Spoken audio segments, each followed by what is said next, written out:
Welcome to Decode Dune, an exegesis of the Dune universe.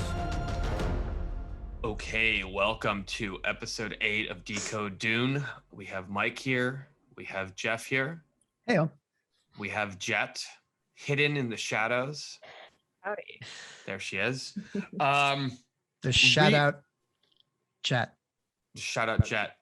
Quick bit of housekeeping. We received some feedback that the audio quality is a hurdle to overcome in enjoying the content of this podcast. Now, the person who provided that welcome feedback was going from episode 1 through 4. And we sought to correct this. We knew about this issue, and then I got a new mic to accommodate. If you're listening to episode 9 here with us, and you are still feeling like our audio doesn't sound great and it's an impediment to enjoying the content we're creating, please let us know. decodedune@gmail.com. You can slide into our DMs on our Instagram page, also Decode Dune. You could post it in our Facebook community, which we would encourage you to join, which is also Decode Dune. It's a group, not the page. You could follow the page, but the page is it's like a business page. There's no interaction there. So just let us know. This is something we continually are trying to make sure sounds high quality so that you're not thinking about that instead of the magnificent words coming out of our human orifices. Cool? Okay. So with that aside, here we are. We're in Arrakis. We're on Arrakis.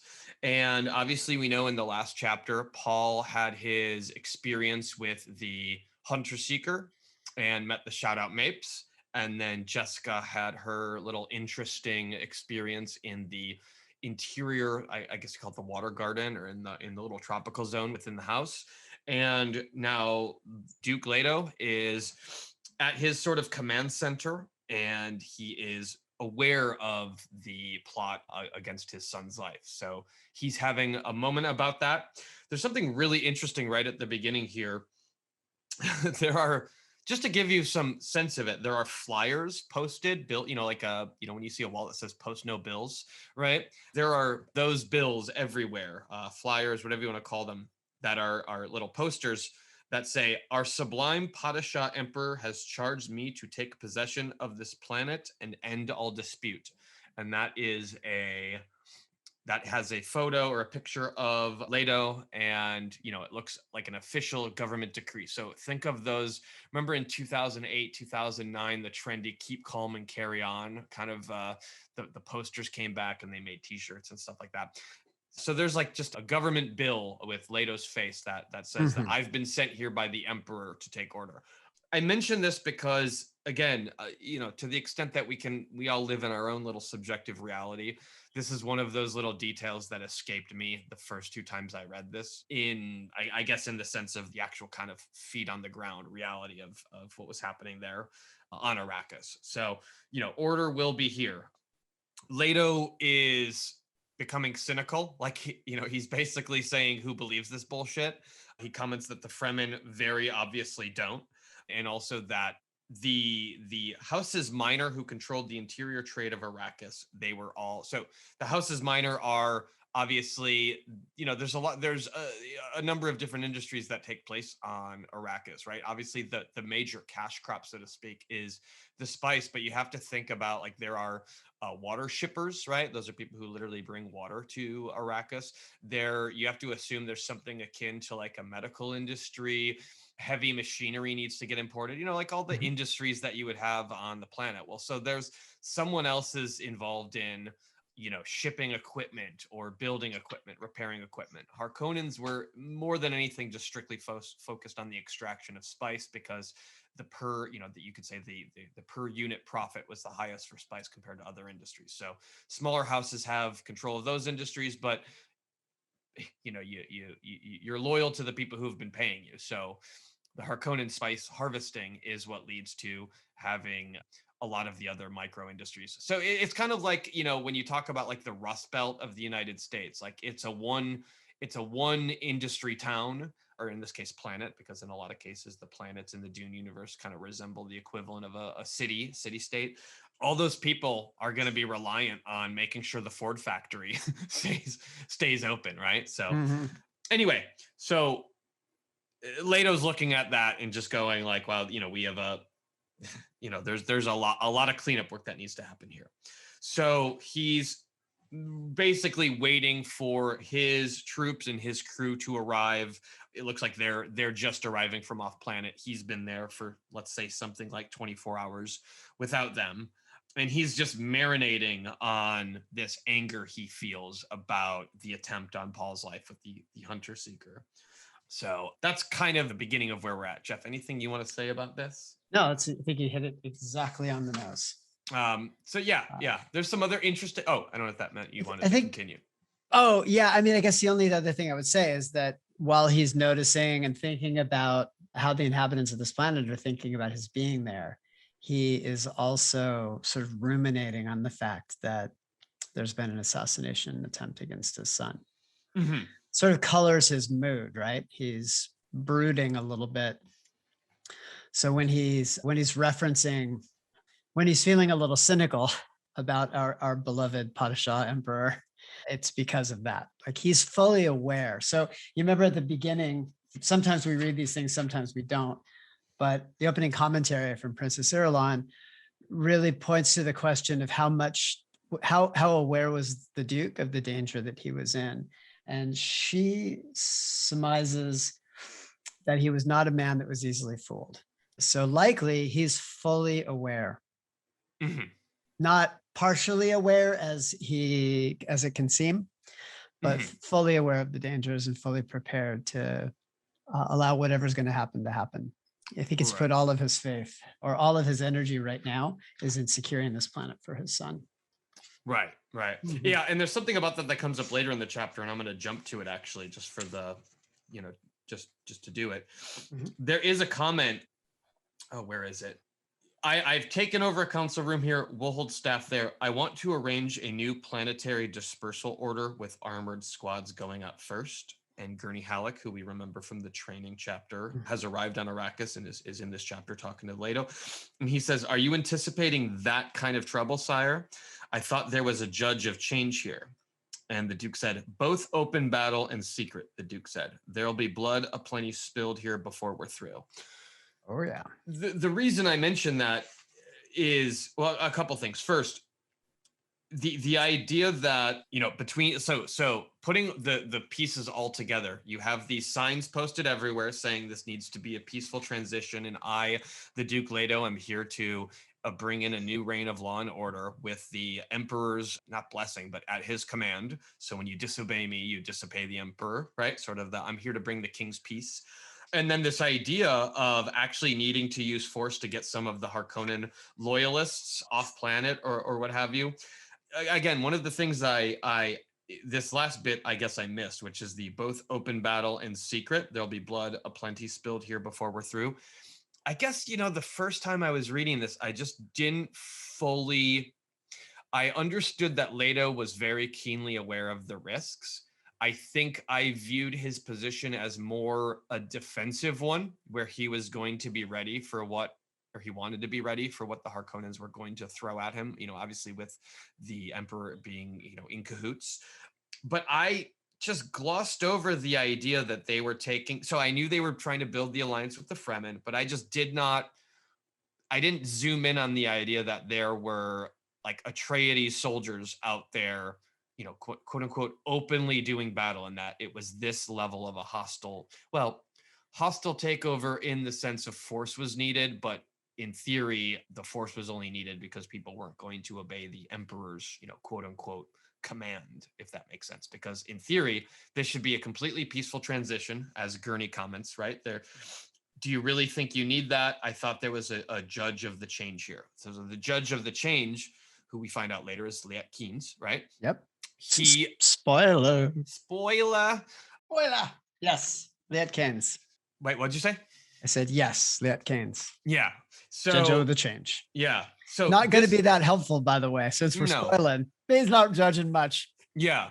But the idea is that there's supposed to be an official arbiter of the emperor who is responsible for ensuring that this is legal, lawful, and peaceful. And you have these propaganda type posters out there on the streets, and then you have literal troops. I don't know if it's going house to house or what have you, but going in and saying, you guys have to leave. That only would seem to be happening or is necessary to happen because of the idea that people aren't doing that. Yeah. when Well, they're supposed remember, to. yeah. So the Duke left behind troops in many forms. Mhm. Some of them plain clothes, some of them baked into walls, like the hunter seeker dude. Right. So that shit's everywhere, and this is not necessarily illegal, right? Remember that Because there's it's Conley. vendetta. Exactly. Oh, right. Exactly. There's vendetta here. So like some amount of fighting is okay. And there are also questions, right? Like, go ahead. Oh, it's almost as if the Emperor said this needs to be a peaceful legal transition. And then the Harkonnens, actually, I guess technically it was the Atreides said, or the Harkonnens said, no, we're going to leave people. And then Atreides said, then it will be Conley. And so it's That's almost right. just like a little Trump against the Emperor. Like in theory, the Emperor originally would have said, I am officially making the Harkonnens leave and the Atreides are coming in. And there are certain laws that go with that. And then Conley was declared, where it's almost a little like a kibosh on. There's what's that game where you put a card over the deck of cards and that this is I don't know. there's it's a reverse card, or it's I don't know. Uno? Are you talking about Uno? No. It could be. I don't know. Yeah. Well, I think the important thing to think about here is that the Emperor actually doesn't care if it's peaceful or not, and knows that it won't be. Right. So those, like, part of that cynicism comes from the fact that it is self-cynical. Right. I like to define cynicism as the space between our espoused theory of what we do, like what we will tell people about why we do things. That's our espoused theory of our lived experience, and our actual behavior. When those two things don't match, then people are cynical about us, right? Or about the things that we say. Right. And for sure, that's what's going on here. It's not even clear to me who put those handbills up. Like, it could have been anybody, right? It could have been Atreides, it could have been the Duke, or sorry, right. But basically, they're not for the people that they're fighting. They're for the people they're not fighting. Right? Right. That's for the people who are providing services and goods and who live there and who are worried about what might happen to them. But none of the dukes, none of the people who are involved in this change, including the judge, who we have not met yet, none of them actually care about the fact that there is actual open warfare happening. Right. Which, again, other than the eventual Harkonnen attack on the Atreides that we all know is coming, none of this is on camera, so to speak, which is, again, just an interesting thing about Frank's writing decisions.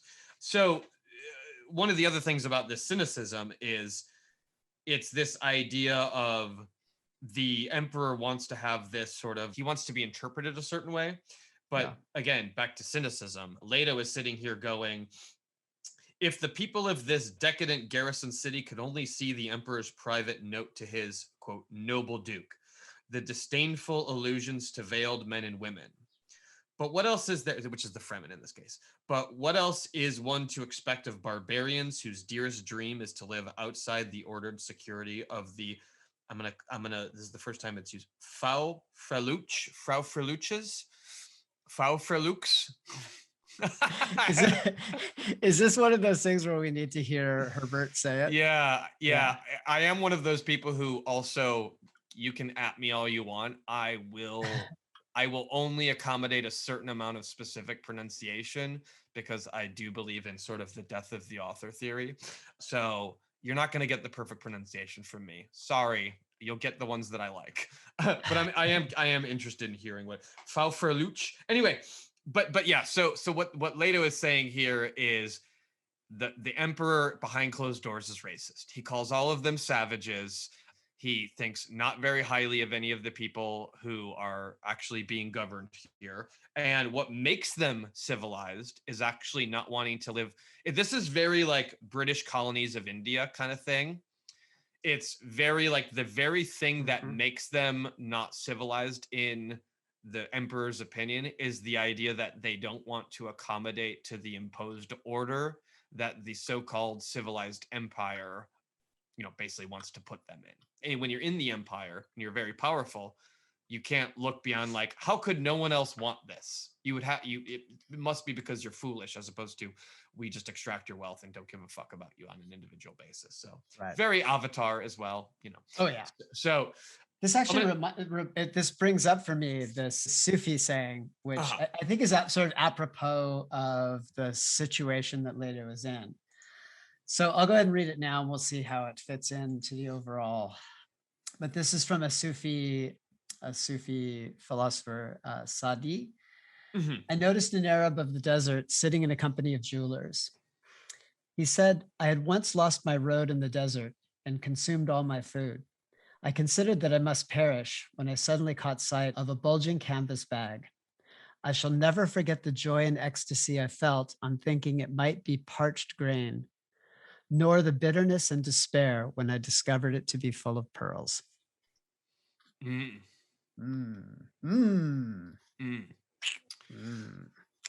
Wealth, the kind of wealth you don't need at the time you need it. Exactly right. If there's anyone you could trade it to, sure, but if you're stuck by yourself out in the desert, then it's absolutely useless. It really makes me wonder. I have a lot of questions about why Leto entered into this. He was already wealthy and influential. Mm-hmm. There's a lot of like hatred for the Harkonnens as the fuel behind this, but that seems a little flimsy given the consequences of participating in this. Now it could just be, go ahead. Oh, he does mention he does mention a directorship of the CHOAM. So that's you get to $1 million a year in revenue basically, and you get a directorship. Yep. And he wants that mostly to pass on to his son, but like, I mean, I guess a directorship at percentage would give them quite a bit of power. But again, it's power you would have to fight for forever because so there's another Sufi quote, unrelated but worth bringing in here, which is, I do not buy the enmity of one man for the love of 1,000, which is literally what Leto is doing. Right. That is literally exactly what is happening. Right. Well, and let's talk about the other part of the intro where it says, he's not a man to be fooled, but is it possible that he lived under the stress for so long he may have misjudged a change in its intensity? Is it possible that he, like when you say it's a little flimsy, or anyone would say it's a little flimsy, let's use you as like objective sort of viewer of this, right? Yeah. Anyone would say like, I don't know, man, this may not have been the best move. That the real thing was, well, I'm used to it being in a lot of not great situations, and what's one more? And this one being a magnitude greater in risk is where he lost the calculation.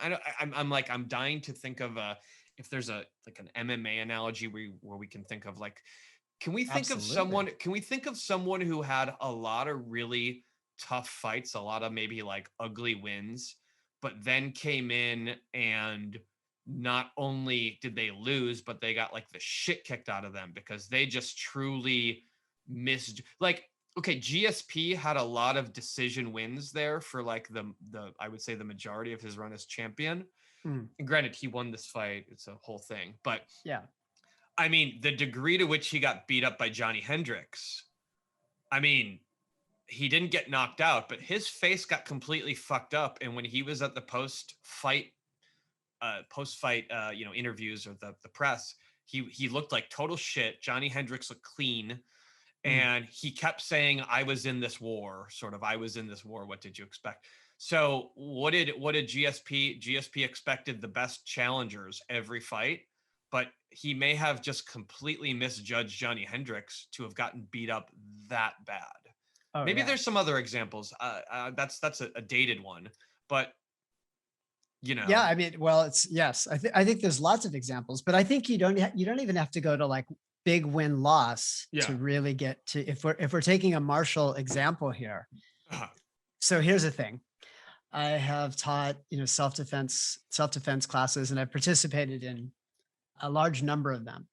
And a piece of advice that I have found very important to convey and really spend a lot of time thinking about is the prohibition against biting. Uh-huh. which seems like a weird thing to talk about, but there are many people who have these like control fantasies around their sort of martial capabilities. And I'll explain what I mean, because we'll probably talk about this a lot more as we continue. For me, what I mean when I say control fantasy is that people have an idea of what they will do in a situation where they have to defend against or engage in violence. And that fantasy that they have is about how they will control and ultimately dominate the situation. Why is it a fantasy? Because it usually involves a lot of magical thinking. Sorry, my Israeli friends, but kicking a trained fighter in the groin, not easy. As a matter of fact, kicking an adult male who does not want to be kicked in the groin, not easy. So if your entire control fantasy, as it is for Krav Maga, is you could boil the entire martial art down into kick a person in the groin and then run, right? If you're in, and I know we're going to get, all the Krav Maga people are going to come after us. No. How do you? No. Krav Maga is a very noble. Sorry, I love the Israeli accent. It's a beautiful one. Also, luckily they won't be able to fight us because it will just be one person fighting them, and they're highly trained in multiple attackers, but I'm not sure they could deal with like one old man. Again, just kidding. All right. So, but here's the deal, right? If your whole thing is I'll like, or let's just pick on Kempo as an example, because I've been having a lot of fun with like the dance of death, which is this Kempo fucking attack that is. So Jeff Hackle, you declined to come to Israel and prove yourself, yes? Exactly. Switch into Kempo, okay. I will come and fight the Krav Maga people in Israel, and then apparently I'll have to fight all the Kempo people soon. But so Kempo has the same idea, right? It has these like fantastical kinds of responses where I'm gonna hook the eye, I'm gonna like punch them in mid, like whatever the actual technique is. Like let's say I'm throwing them, then I'm gonna like fist of the gods or whatever. They have all these better naming, by the way, than 10th Planet. Sorry, Eddie, but Ed Parker's Kempo, it has the dance of death, the dance of darkness. Like it's got the God fist or hammer fist, or I don't know what anyway. But here's the thing. This is all fantasy. The idea that I'm going to poke somebody in the eyes, even that is hard. I did an evolution where eye gouges, grabbing the softer parts of the face was all legal, was all okay. It is very difficult to poke someone in the eye that does not want to be poked in the eye. Way more difficult than the like fantasy. Head movement, people don't want to be poked in the eye. They're going to do their best to prevent it from happening. So same with kick to the groin. Right? And by the way, while you're focusing on all that energy to try to hit the bullseye of poking in the eye, Lord knows what they're doing with their lower body while moving their head, and you're focused on that. Right? Exactly. That's how roles of fortune get reversed. Exactly right. So people have these fantasies. Sometimes they train endlessly so that they've reinforced to themselves that this fantasy will become reality. But the truth is, so back to not biting, certain things can cause an immediate and irrevocable escalation in a fight. And biting is one of them. So people will, by and large, fight within some kind of internal rule set, even when it's like extreme violence. So like you get into some random fight because of parking spaces or whatever, there's going to be you're not going to agree upon them. You're not going to discuss them, but there'll be some sort of rules of decency. They're still going to try to knock you out and fuck you up.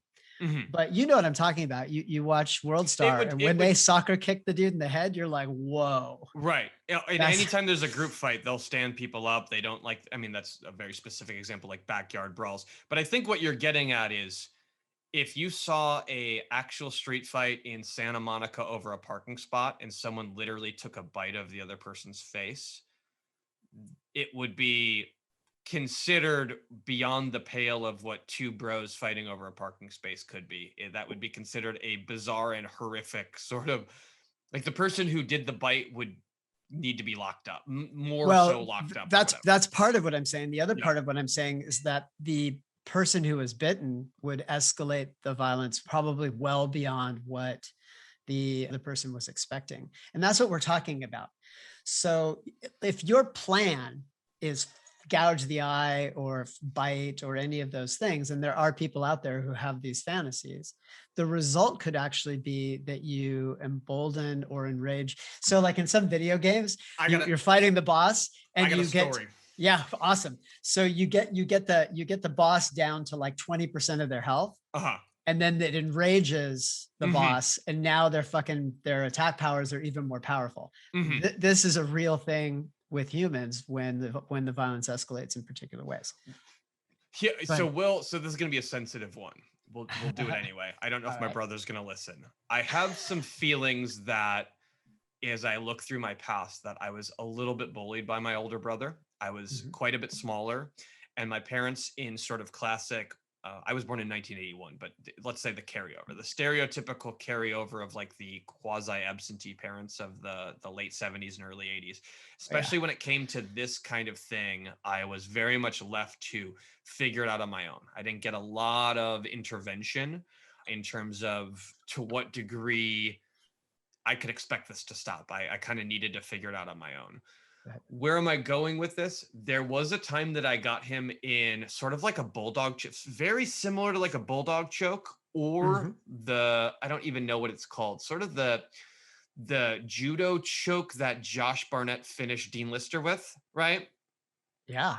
And I held on my brother's neck till he was fucking purple because I was afraid of letting go because of what was going to happen afterwards. So I had clearly won the fight and depleted him of his resources, but instead of the average amount of damage I might take, I was like, if I let this guy go, then I'm going to get it far worse than ever. And you'll see that there are sometimes on the mats people who are a little bullyish, or you could learn a little bit about their sense of justice. If you get close to submitting them, they really pour it on after they escape your attempt or whatever. Very interesting stuff. But I think that's what you're talking about. That is exactly what I'm talking about. Yeah. Right. So the violence can escalate. Like, let's take it back to like sport jujitsu. Have you ever been training with a training partner, and everything's kind of going at a particular pace, and then suddenly it goes a little wonky? You ever had that happen? You ever had somebody get violent? I can tell you another story, and I can keep it anonymous, but yeah, do it. It's a little risky. George Yaragi, my old roommate, will know this, but other than that, I can keep it anonymous. Hey, George. One day in warm-ups, I accidentally, something with Z-guard, something happened where my elbow or my knee, I think it was my elbow because your elbow is sharper. Yeah. Something happened where I grazed someone right above the eyebrow, right? I was just feeling a little like I had probably gone to the wrestling class that used to be on Monday, Wednesday. And I was probably sort of a mix of exhausted, sore, or whatever, but was in Eddie's class at 8:30 at night. That's back when I would train that late. Yeah. So I accidentally, even just in warm-ups, not even rolling, it was clumsy. It was most people don't know what we mean by warm-ups. There is some rollingness in our warm-ups. They're a little bananas, very awesome. But let's just say I cut the guy's forehead open right above his eyebrow, such that he needed to just leave for the day. And it was, I think it was truly an accident, but also not great. I mean, I didn't feel great about doing it. And it was the results of it from my bony elbow were worse than I would have possibly imagined for an accident in warm-ups, not even rolling. But this is not what I'm talking about. I want to it's a great story. No, hold on. Go ahead. The end of it is this. He got stitches, I think, or like a Steri-Strip. Yeah. About 6 weeks later, he armbarred me. It held on a little late after tapping, and I could barely like move my left arm for like a week after that. Yeah. And then at the holiday party, another 6 weeks later, because you don't talk that much after rolling or during rolling. 6 weeks later, at plain clothes at the guy said to me, "That armbar made up for you cutting my forehead." Oh yeah. So he remembered the cut. He remembered the armbar. Yeah. He remembered that the armbar was related to that, and now a full 3 months after the event of the cut, he was remembering the armbar as related and a getting even. Yeah. So a couple of things. You never roll with that person again. No, I don't think I have. Yeah. Yeah, that's a smart thing. Yeah. Second of all, this is exactly right. This is exact. So I thought it wasn't an example, but it's a perfect example. So that guy getting stitches or that guy getting hurt set off a plan to escalate the violence in the mind of that guy that you could not have seen coming. Didn't see coming because you would not have extended your arm for him or even been in that situation if you'd known that his intention was to try to hurt you. Yeah. Yeah. He probably misinterpreted the cause for the elbow. That's normally where this starts. But either way, you were completely unaware that this thing had escalated, but he was fully aware. It's a good lesson in also the way you carry yourself just out in the world, right? You do not want this sort of thing to happen, out on the streets while you're alone and people might have weapons and yada, yada. This is not the way you want to carry yourself in a dangerous neighborhood. The clumsiness that was an accident, Right. I guess usually what I'm referring to are the untrained fighters who tell you how they're gonna poke the guy's eyes out. Or they're going to do those things. And I think trained fighters know we want to get to a control position. The submission is always secondary to control.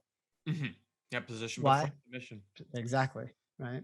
Why? Because if you can fight, then you understand the consequences. And sometimes you just got to fight. Like that's a thing. But the intention, untrained fighters always think the intention is to like maim your opponent. But we know better, right? We've been in enough fights to know, like any dog can bite, any human can fight, trained or not, just all it takes is the right provocation, the right situation where they feel like they can't flee. Right. And it's not our job to myrtleize people unless we have to, right? This is another thing you need to think in street situations, especially if they know where you live or they can find out who you are. Yeah. At best, you would probably rather get into a little bit of a scrap, keep it like punchy, keep it punchy grapply, keep it a bro fight, and then at least maybe be able to walk away sort of with a respect for each other. Right. But you do not want to cross the line into where they're getting them and their bros and they're coming to your house. Yeah. You do not want that. You don't. You don't want to go to jail. Like I am insured. Like I know this sounds stupid, but I am. It's not very expensive, but should I ever have to engage in violence by necessity, and it becomes a legal issue, whether firearms or not, then I have some help, which maybe we'll get the organization that does that for me. Will become one of our sponsors one day. But the point is, I don't want to use it. Yeah. I happily pay that money, but I hope never to have to draw on it. Right. And would not do, I just would not escalate unless I absolutely had to. Anyway, back to this. The question is, what's Leto doing right now? Does he know? He seems to know some things. Like he knows that the Harkonnens are still want to fuck with him. And he knows that that's a fight to the death now. No matter what happens, he knows it's unlikely that he's going to survive this whole thing. Right. Yeah. And speaking of which, so when Jeff and I were talking about recording the episode about this chapter, we had about 35 to 40 minutes available. And Jeff was like, there's some big stuff I want to get into about what happens at the end of the chapter, having Gurney go and recruit some people and all that. So just to speed along, I have one more thing to say before we get to that part. But basically, the Duke felt in this moment that his own dearest dream was to end all class distinctions and never again think of deadly order. What's interesting so he's referring to the judgment of the emperor, the emperor's judgment of the Fremen and how they're savages for not wanting to live in the order. And he's like, I don't want to live in it either. I'm going to put this out there and see what you think, Jeff. Yeah. I can't help but think in this moment, like, oh, how adorable, Leto, that you want to be a man of the people and sort of smash the system. But I think in kind of the Daenerys Targaryen sense of the term, I don't think he would break the wheel. I think he would just promote who is ever loyal to him to become the more powerful people. And then they would just be at the top and other people would be at the bottom. I don't think this is as altruistic as he thinks it is. If I had, so sorry to my successful Silicon Valley friends. Yeah. but I have quite a few buddies who are 10, 100,000 millionaires who can now afford to be socialists on Twitter all fucking day long. They were not socialists all day long before they were whatever level of million or gazillionaire they were. It's easy for Leto at the height, like literally at the height of his career, at the summit of his push to power within this system, to claim that he wants to now somehow tear it all down. But he doesn't. No, that was, yeah. I just enjoyed rediscovering that line. Yeah, it's a great line, right? It makes me really think a lot about the differences between, like, resentment is such an interesting thing. Yeah. Like, because the differences in behavior between the Harkonnens and the Atreides, it seems to center on a kind of, what's the word I'm looking for?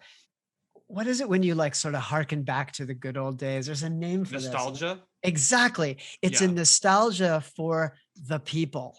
Yeah. He doesn't know any of those people. He doesn't hang around with them. It's not as if he's like sitting on rugs, hanging out with common Fremen, or that's not going on, right? He is very much rooted in this power structure, but he likes to wax reminiscent. And in a little while, we're going to see him get to put on a show, but it is literally a show. Like, you would like to think that this is the kind of dude that Leto is, but then when you think about the number of bones that he's sitting on in order to have the wealth that he has, I mean, he's got a master of assassins, he's got a fucking army, he's got lots of things that he's using to exert control, and does not seem at all shy about using them. Right. So just because he's a little nostalgic for the common man every once in a while, I don't know if that makes him significantly better. I know we're supposed to.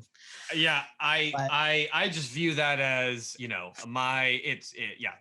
the people who are loyal to me will be the ones who are out there murdering all the people who are powerful before, and it will just continue and continue and continue. I don't think any real significant systematic change would occur in his little daydream he's having right now. That's right. This is like my friends on Twitter saying, you know, go ahead and tax me, I'd gladly pay. Well, there's nothing stopping them from overpaying. Yeah. You should just cut the government a great big check. Whatever you think they deserve. Tip them. Exactly. It's a tip. Thank you very much. I would like a little more infrastructure for the common man. Take this extra $1 million. Yeah. Said no one ever. No, right. If anything, they would say we could start our own company that would do this better and more efficiently. Yeah. And when I say no one ever, I of course, Bakunin, and there's a number of anarchist and communist thinkers who probably did say those things. I'm talking about wealthy Silicon Valley technocrats. Yeah. Yeah. Who are liberal as fuck on the Twitters. So Gurney, I guess that's what I'm called. I guess what I'm saying is that Leto is one of those technocrats. Sorry. Yeah. Yes, I think so. Yeah. All right, I'll be quiet. So Gurney arrives, as do the rest of the Atreides men. Their soldiery. They're talking about farting. They're talking about gravity. Blah blah blah. When they realize Leto is there, they kind of get themselves in order and. Basically, this is the part where the man of the people couldn't hear words like fart or whatever. That would just be too disrespectful. Absolutely. Yeah. So there's an observation of Gurney as sort of operates in the system, but is not a part of it. I think that's obviously sort of the idea that you can always get people to do rich people's bidding. They will never really be a part of the scene, right? So they'll be associates who never get to talk to the Don. But this is where, Jeff, I think you had a lot of things you wanted to say. Leto basically tells Gurney there's about 800 guys who are very experienced in the spice cultivation, the spice trade. Yeah. And he wants to recruit them because they're already experienced. They already have training. They were getting paid by the Harkonnens, but you know, in theory, they're just workers who can be bought and they can go from Google. You know, what did they, Google, Facebook, Netflix, that whole thing. Exactly. You can take an engineer from Netflix and just put them at Google, just pay them more or pay them or give them some other fucking benefit and they'll do the same skill. So got a ping pong table? Yeah. He sends Gurney with his baliset, which is a stringed instrument, and he says, entertain them a little bit, lighten the mood, play some songs, and then negotiate with them and try to give them a little bit more money, a lot more in very specific cases, if absolutely necessary. But basically, try to get some of those people and have them stick around because they're probably eager to leave Arrakis and go and whore and spend their money on booze and fun times after living on Arrakis for however long, sort of like being on a military. Yeah, or they just want to get out. Yeah, right. So, right. so they thrived under the Harkonnens. They're not sure what the situation will be. Right. I think also he talks about the fact that there's probably some people to get rid of in this group, right? Yes. Yeah. He said there's probably certainly some planted Harkonnens. See if you can spot who's who. But so, Jeff, you had mentioned, and I'm just putting you on the spot. A week ago today, you were like, I'm going to have a lot to be said about this order or about this, thing that Leto has Gurney do. What is it that you thought you had to say about it? Well, I'm very old. So I remember the pudding I had at 3 p.m. before watching Matlock last night. Okay. But a week ago is a long time. Well, yeah, I think it was the performative nature of leadership is what I wanted to talk about. Uh-huh. So you remember earlier I talked about the shadow between what we say about what we do and then our actual behavior, my espoused theory versus my actual theory. So some people get confused about the performative aspects of leadership. I'll tell you what I mean by confused. Leadership is a performative act. Hi, Jocko Willink. Please do not get mad at me. But when Jocko sends me an Instagram photo, which he does every day to all of his followers, a picture of his watch and a pool of sweat or some iron or whatever, look, two things have happened for sure. Jocko Willink got up god dang early in the morning and did a lot of hard work. That's true for him personally, but for us, it is true performatively. He is modeling leadership behavior. So he may or may not, count reps or talk about his gains or whatever. But what is he really saying? He's saying, if you want to be like me, if you want to attain these things, if you want to get to this place, do like me. And Leto's about to do a very similar thing. So sometimes we catch a glimpse of the performative aspect of leadership, and then we can feel kind of let down because it seems like a pantomime. But I'm going to tell you, it's absolutely necessary to leadership. So sometimes leaders are like not really unwilling to engage in it because they think they need to be their authentic selves, authentically all the time with everybody. If you're out there thinking like if you're a manager or a director or a CEO and you're like, I got to be me. Well, you're essentially saying that you're Michael Scott. and that's probably how you're behaving in the workplace. And people are either loving it or hating it or some combination of the two. But you are not leading. Your authentic self is not it's not who you are as a leader. Now, that doesn't mean that you don't actually do your espoused theory. You do, and you want there to be very little variation. But the fact is there is variation. And so sometimes you have to really play up certain leadership actions. You have to really like pantomime or really make it overt or obvious in a way that you wouldn't ordinarily, because you need people to think or see things in a particular way. Help me out with this. Yeah. We're pretty deep in the weeds. The act of making Gurney go and talk to those people or recruit them, or you're talking about like in the next chapter when he's performing as a leader for his kind of it's both. So first the instruction to Gurney is go and act like a common dude, see if you can appeal, right? So go and perform leadership in this way. It's performative. So here's the thing, just like Jocko, who I love and respect and admire. So if I say anything, so I'm making it very clear. So if I say anything that sounds otherwise, please do not come and kill me because I'm like 143 and I'm pretty sure that you're 5 times bigger than I am. Anyway, all right. So go and perform leadership in this way and let's see what you get. And then later, maybe we get to the next chapter real quick right now, but later Duke Leto is going to do the same thing. Yeah. When I said these are experienced spice miners, right, who have been on planet for some time, I think it's important. I don't know anyone in the audience knows people like this. These are like the people who take like the contract gig to go work on an oil rig for like Yeah. 4 months straight without really ever leaving it, or they go up to like northern Alberta or something like that, and they get like six figures for like a part of the year. And then they, there might be one bar in town, there might be some small number of ladies to entertain them. Their little tour of duty is over, and they have the monies from they have their exit pay.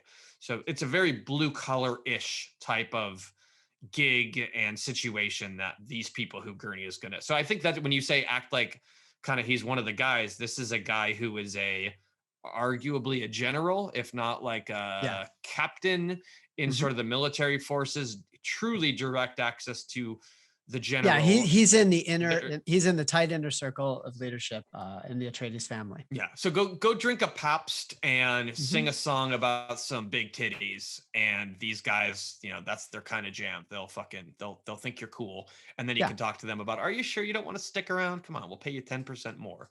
So I want to be clear, because I don't want people to walk away misunderstanding this. Yeah. He's asking Gurney to do this performatively. He's asking Gurney because it's in Gurney's nature to be this way. But I guarantee you that's not how Gurney leads his troops on a day-to-day basis. Right? This idea of like, go be yourself for a minute with these people by itself is performative. And what they're trying to communicate are differentiating values between House Atreides and House Harkonnen. This is why performative leadership is often necessary. It's to demonstrate what the actual values are. So again, we're going to see another example of this in a minute. It's subtly different, but it has the same goal. The goal is for people to form a particular opinion. Yeah. And then to follow effectively.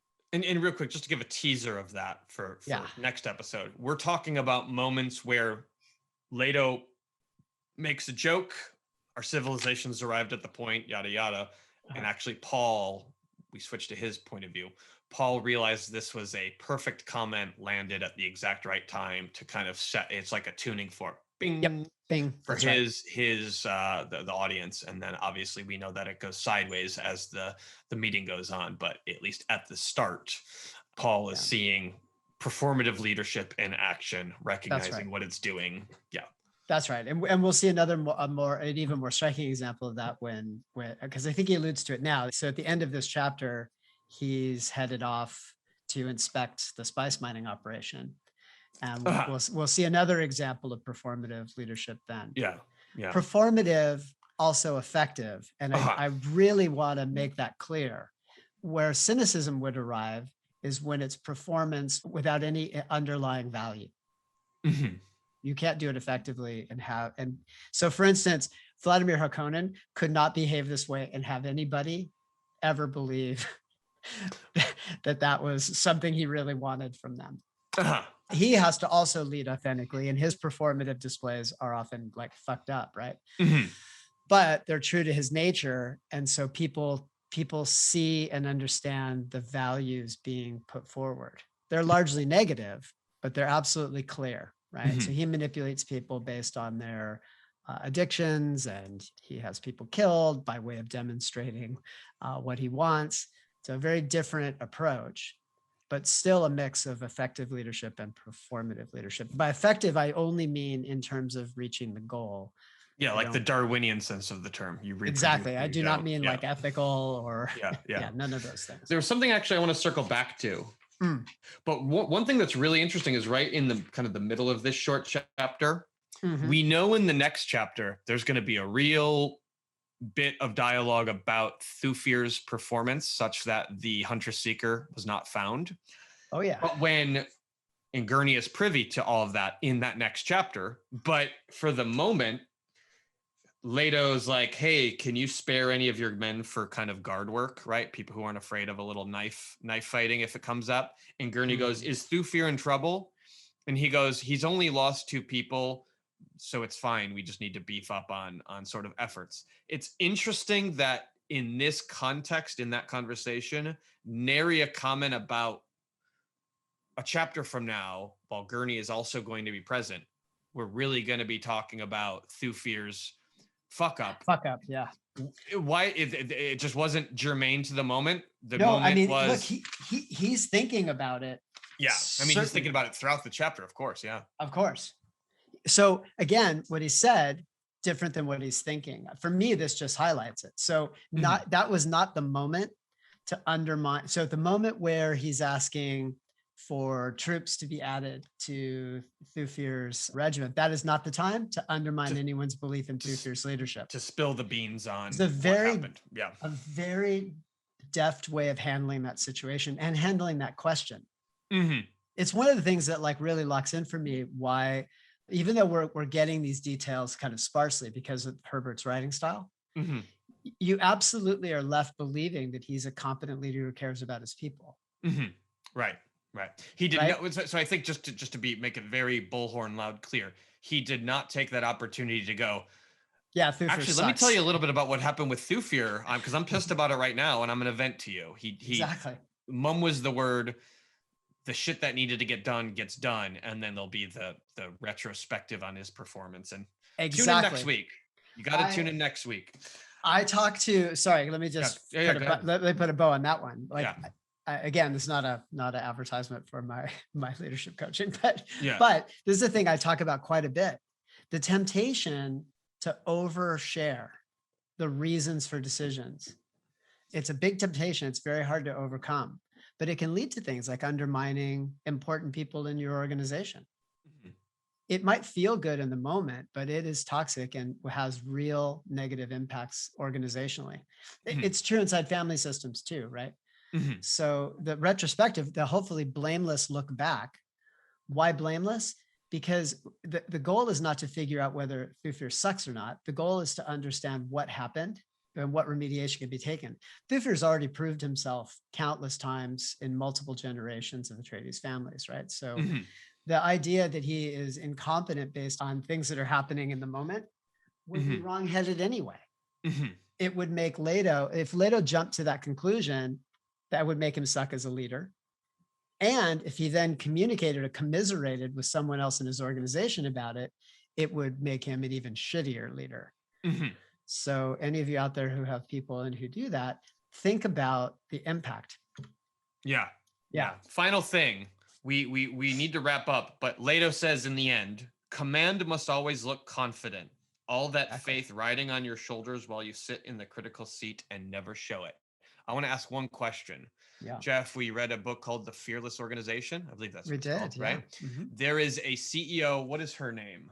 I'll have to look it up and include it in the show notes. But her leadership model is the idea of, I'm not the expert. I hired a bunch of experts. I show up to all of them going something like, maybe I'm paraphrasing her. I might not nail it, but something like, there's a lot of things I don't know. That's why I have this great team that I'm working with. And so like kind of vulnerable, sort of authentic, vulnerable. Are you asking who the author of the book was? It's Amy. No. Oh, no, I didn't think so. No, it's a CEO in the book that's featured as a leader. And she's really done a lot. I think she like owns a clothing store or something, or like now like 200 of them.